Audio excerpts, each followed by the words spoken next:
भवानी शंकरो वंदे श्रद्धा विश्वास रूपिणौ याभ्याम विना न पश्यन्ति सिद्धः स्वान्तः स्थमीश्वरम। हर हर महादेव। हार्दिक स्वागत करता हूं आप सभी भगवत प्रेमी दर्शकों का आपके अपने ही YouTube चैनल जगत पिता शिव में। भगवान श्री किरातेश्वर महादेव जी की कृपा से आप सभी स्वस्थ सकुशल और प्रसन्न होंगे, ऐसा मुझे विश्वास है। अत्यद्भुतम चाप्य चिंतम चा सर्वत्र समताम गतम अव्यक्तम कारणम सूक्ष्मम यत्तत् सद सदात्मकम। अर्थात वह ब्रह्म अद्भुत, अचिंत, सर्वत्र समान रूप से व्याप्त, अव्यक्त, सूक्ष्म, कारण स्वरूप एवं अनिर्वचनीय है, और जो कुछ सत असत रूप में उपलब्ध होता है वह सब कुछ भी वही ब्रह्म है। यह महत्वपूर्ण श्लोक महाभारत के आदि पर्व से लिया गया था। आज का यह वीडियो श्री काल भैरवाष्टकम स्तोत्र पर आधारित है, जिसकी रचना आद्य जगत गुरु भगवान शंकराचार्य जी ने की थी। बहुत से दर्शक जनों ने काफी दिन पहले भी जिज्ञासा की थी कि श्री काल भैरवाष्टकम स्तोत्र के ऊपर वीडियो बनाएं, तो आज इस वीडियो में श्री काल भैरवाष्टकम स्तोत्र का पाठ और उसका हिंदी भावार्थ प्रस्तुत किया जाएगा। और आप सब लोग वीडियो के अंत तक बने रहें। वीडियो के अंत में यह बताया जाएगा कि इस स्तोत्र का पाठ किसे करना चाहिए और कैसे करना चाहिए। आद्य जगत गुरु भगवान शंकराचार्य जी के द्वारा रचित यह स्तोत्र है, और मैं वीडियो में पहले भी बता चुका हूं कि शंकराचार्य जी के द्वारा जो भी रचित स्तोत्र हैं वह बहुत ही प्रभावशाली हैं, चाहे वो माता जगदम्बा के निमित्त हो, चाहे भगवान महादेव जी के स्तोत्र हों, या काल भैरव जी के स्तोत्र हों, या अन्य जितने भी स्तोत्र शंकराचार्य जी ने रचे हैं वह सब बहुत ही प्रभावशाली हैं। इस स्तोत्र के पाठ के पहले आपको कोई भी नियोग न्यास आदि नहीं करना है, सीधा पाठ प्रारंभ कर सकते हैं। आपकी स्क्रीन पर अब वह स्तोत्र दिखाई दे रहा होगा। मैं एक सामान्य गति से ही इसका पाठ करूंगा, जिससे आप लोग आसानी से इसके उच्चारण को ठीक प्रकार से समझ जाएं, और बार बार इस स्तोत्र को आप सुनेंगे तो यह कंठस्थ भी आपको हो जाएगा। फिर भी यदि कंठस्थ नहीं हो रहा है, आप देख करके भी शुद्ध शुद्ध यदि इसका पाठ कर पा रहे हैं तो बहुत अच्छी बात है। आप पुस्तक का सहारा लेकर के इसका पाठ कर सकते हैं, और बहुत क्लिष्ट संस्कृत नहीं है इसमें, बहुत आसानी से आप इसका पाठ कर पाएंगे। तो अधिक समय नष्ट न करते हुए सीधा स्तोत्र का पाठ प्रारंभ करते हैं। अथ श्री काल भैरवाष्टकम।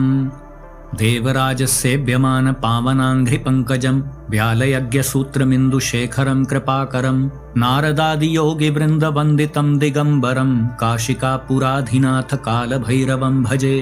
अर्थात जिनके पवित्र चरण कमल की सेवा देवराज इंद्र सदा करते रहते हैं, तथा जिन्होंने अपने शीश पर आभूषण के रूप में चंद्रमा और सर्प का यज्ञोपवीत धारण किया है। सर्पों से बना हुआ यज्ञोपवीत अर्थात जनेऊ होता है काल भैरव जी का, जो दिगंबर वेश में है, एवं नारद आदि योगियों का समूह जिसकी वंदना करता रहता है। ऐसे काशी नगरी के स्वामी कृपालु श्री काल भैरव जी की मैं आराधना करता हूँ। भानुकोटि भास्वरम भवाब्धि तारकम परम नीलकंठमीप्सितार्थदायकम त्रिलोचनम काल कालम अम्बुजाक्षम अक्षशूलम अक्षरम काशिका पुराधिनाथ काल भैरवम भजे। अर्थात जो करोड़ों सूर्यों के समान दीप्तिमान, संसार समुद्र से तारने वाले, श्रेष्ठ नीले कंठ वाले, अभीष्ट वस्तु को देने वाले, 3 नेत्रों वाले, काल के भी महाकाल, कमल के समान नेत्र वाले, तथा अक्षमाला और त्रिशूल धारण करने वाले हैं। अक्षमाला का मतलब है रुद्राक्ष की माला। उन काशी नगरी के स्वामी अविनाशी श्री काल भैरव जी की मैं आराधना करता हूँ। शूलटंक पाश दंड पाणिमादि कारणम श्यामकायमादि देवम अक्षरम निरामयम भीम विक्रमम प्रभुम विचित्र तांडव प्रियम काशिका पुराधिनाथ काल भैरवम भजे। अर्थात जिनके शरीर की कांति श्याम वर्ण की है, तथा जिन्होंने अपने हाथों में शूल, टंक, पाश और दंड धारण किया है, जो आदिदेव अविनाशी और आदिकरण हैं, जो त्रिविध तापों से रहित हैं, मतलब जो दैहिक दैविक भौतिक ताप होते हैं उनसे ये रहित हैं, और जिनका पराक्रम महान है, जो सर्वसमर्थ हैं एवं विचित्र तांडव जिनको प्रिय है, ऐसे काशी नगरी के अधीश्वर श्री काल भैरव जी की मैं आराधना करता हूँ।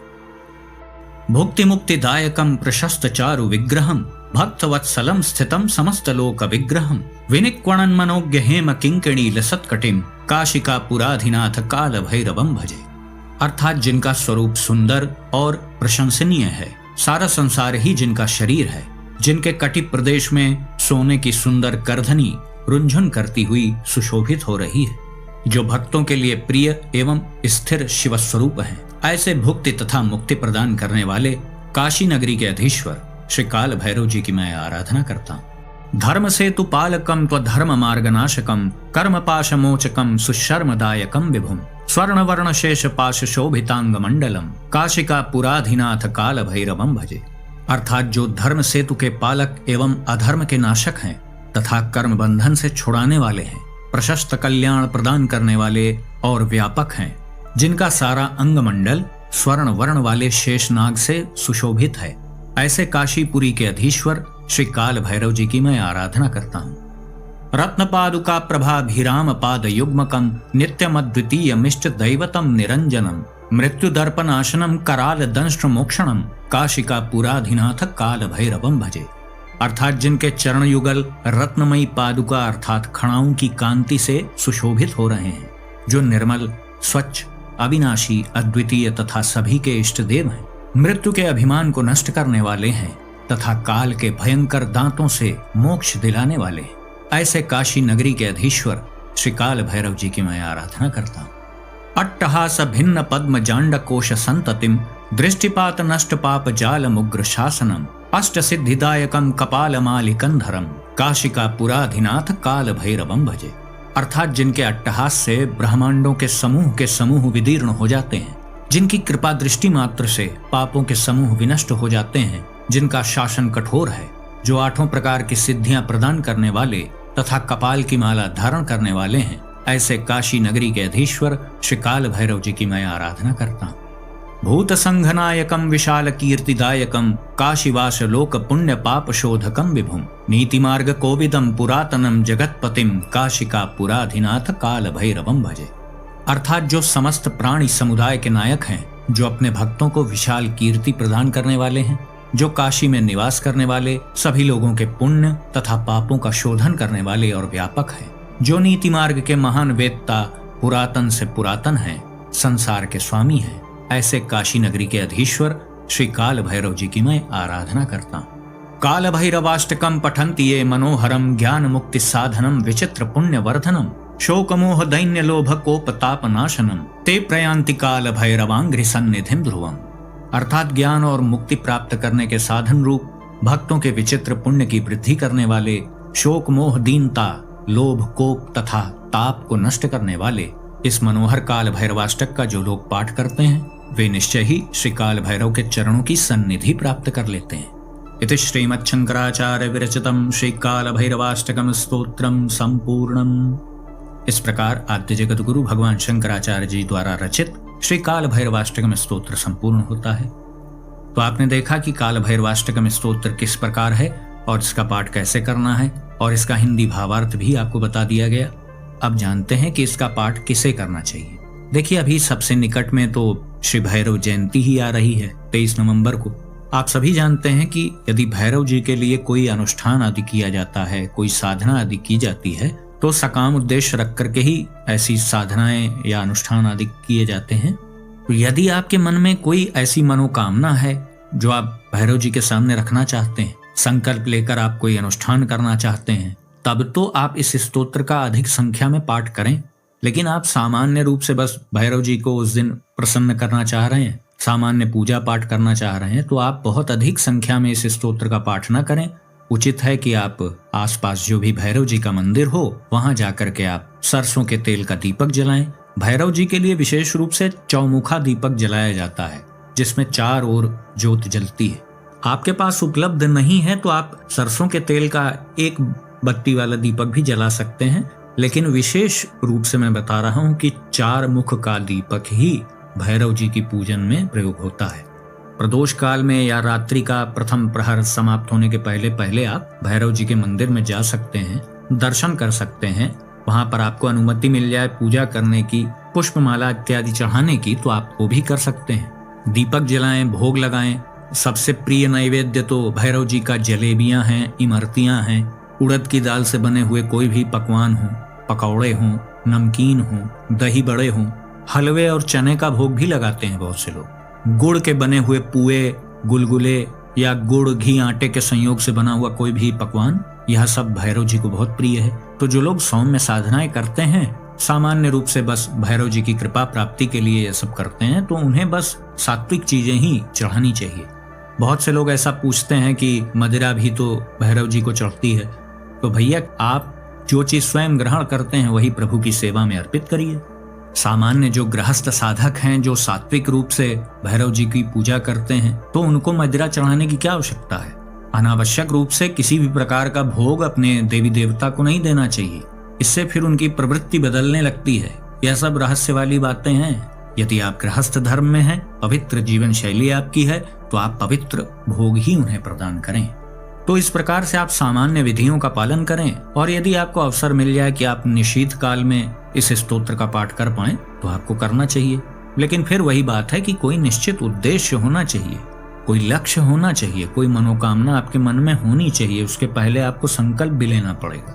ऐसा नहीं कि बस मेरा मन हो गया कि बस काल भैरव जी का आज दिन है तो मैं आज उनको प्रसन्न करूंगा, बस आप बैठ गए और खूब ढेर सारा आप इस स्तोत्र का पाठ कर रहे हैं। यदि आपका कोई उद्देश्य नहीं है तो बेवजह ऐसी उग्र शक्तियों के निमित्त कोई अनुष्ठान आदि बिना वजह नहीं करना चाहिए। आपके पास उसका कारण है तो फिर कोई मनाही नहीं है, आप करिए, कोई दिक्कत नहीं। और अधिक कुछ करना चाहते हैं तो अपने गुरु से मार्गदर्शन लेकर के आप और अधिक बड़ी साधनाएं कर सकते हैं। किसी भी प्रकार की सात्विक, राजसिक, तामसिक आप साधनाएं कर सकते हैं, लेकिन उसमें गुरु के फिर मार्गदर्शन की आपको आवश्यकता पड़ेगी।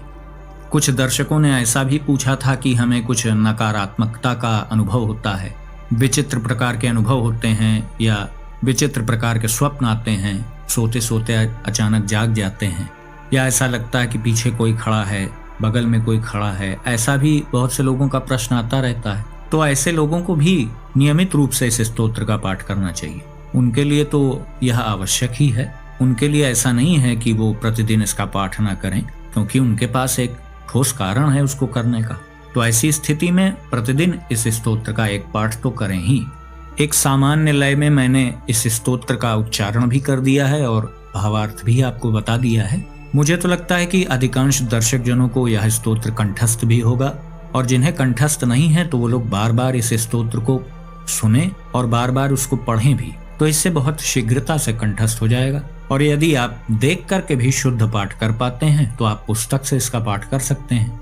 तो आज का वीडियो हम यहीं समाप्त करते हैं। आशा करता हूँ जो भी जानकारी आपको दी गई वो आपको अच्छी लगी होगी। यदि वीडियो आपको पसंद आया तो इसे लाइक करें, अपने मित्रों बंधु बांधवों के साथ शेयर करें। यदि इस चैनल का वीडियो आप पहली बार देख रहे हैं तो कृपया इस चैनल को सब्सक्राइब करें और बेल आइकन को भी अवश्य प्रेस कर दीजिएगा, जिससे आगे आने वाले जो मेरे वीडियोस हैं उसकी सूचना आपको सही समय पर प्राप्त हो जाए। तो श्री विंध्येश्वर महादेव जी से मैं ऐसी प्रार्थना करता हूँ कि वो आप सभी को सदा सुखी, स्वस्थ और ऊर्जावान बनाए रखें। मिलते हैं अगले वीडियो में एक नई और उपयोगी जानकारी के साथ। तब तक के लिए आप सभी भगवत प्रेमी भक्तों को हर हर महादेव।